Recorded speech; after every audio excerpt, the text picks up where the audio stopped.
We're halfway there. This is juz number 15, commentary 129 to 136. It picks up in Surah 17 and goes into Surah 18, Al-Kahf, the cave. Here is Abdullah Yusuf Ali's running commentary, 129. To be worthy of the service of the one true God, we must love and serve His creatures. The parents who cherished us in childhood deserve our humble reverence and service. Next, come the rights of kinsmen, those in want, and wayfaring strangers, to each according to his need, not in spendthrift show. And gentleness is needed to those whom we cannot help. Allah will provide. He has made life sacred and pure. Fulfill your trust for orphans and deal with all in strictest probity. Pry not into evil from curiosity, and shun insolence, for Allah hates evil, the one, the good, the universal Lord. There is none like unto Allah. Exalted beyond measure is He. All creation declares His glory. His revelation is truth, but is beyond comprehension to those who believe not in the hereafter. Those who serve Him should beware lest words unseemly should escape them, whether to friend or foe. Avoid dissensions, and know that Allah's wrath, when kindled, is a terrible thing. But we rejoice that He forbears and forgives. Arrogance, jealousy, spite, and hatred were the cause of the fall of Iblis, Satan. Man was given preeminence above much of Allah's creation and owes higher responsibilities. He should give thanks for Allah's mercies and remember the day of account. Not all this scheming of evil will deflect Allah's righteous plan to protect His chosen ones. They should pray without ceasing and seek His true guidance, for truth will last, but falsehood will perish.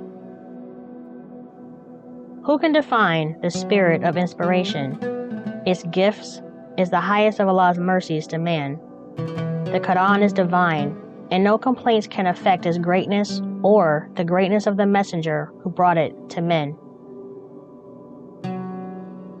Those who reject it will be called to account on the day of judgment. Let not pride and ignorance rush, like Pharaoh, to the punishment of the hereafter. The Quran, as revealed by stages, teaches the truth. Learn it and chant it and praise the beautiful names of Allah forever. Now comes the introduction of Surah 18, Al-Kahf, the cave. The Quran is a direction and a warning. This life is brief and subject to vicissitudes. Our ideas of time are defective, as shown in the story of the companions of the cave, who had faith, truth, patience, and other virtues, but their life was a mystery that can be fathomed but by few. Knowledge is for Allah.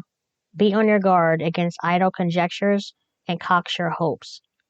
Learn from the Quran the parable of the man who is puffed up with his world's goods and is brought to naught. This life is uncertain and variable. Goodness and virtues are better and more durable, for the day of reckoning will come, with His mercy and His wrath. Moses, may peace be upon him, in his thirst for knowledge, forgot his limitations. Patience and faith were enjoined on him, and he understood when the paradoxes of life were explained. Dhul al-Qarnayn had a wide dominion. He punished the guilty and rewarded the good. He protected the weak from the lawless. But he had faith and valued the guidance of Allah. Allah is one, and His service is righteousness. And now, the running commentary by Abdullah Yusuf Ali, Surah 18, Al-Kahf, the cave, 133 to 136. The book of Revelation gives straight directions to make our lives straight, to warn us against evil and guide us to the good everlasting. Teach the truth. but fret not about men rejecting it.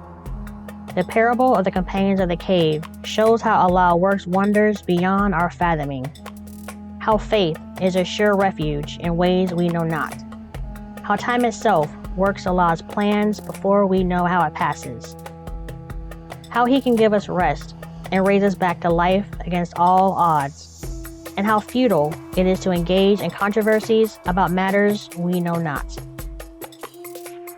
True knowledge is with Allah alone. We are not to dispute on matters of conjecture, but to rely on the truth that comes from Allah. As in the parable, the man who piles up wealth and is puffed up with this world's goods, despising those otherwise endowed, will come to an evil end, for his hopes were not built on Allah. The life of this world is ephemeral, and its gains will not last. Good deeds are the best of possessions in Allah's sight. All will be leveled up on the day of judgment, and a new order created on the basis of truth according to the book of deeds. Pride is the root of evil, rebellion, and wrong. Who will choose evil ones in preference to Allah? Let us accept truth, for though falsehood may perish for a time, it must perish in the end. Moses, may peace be upon him, was up against mysteries which he wanted to explore. He searched out a man endued with knowledge, derived from the divine springs from which flow the paradoxes of life. He is shown 3 such paradoxes, and how human impatience is inconsistent with their true understanding. The highest knowledge comes not except by divine gift, and a constant, patient striving with faith to apprehend something of the purpose of the all-wise Allah.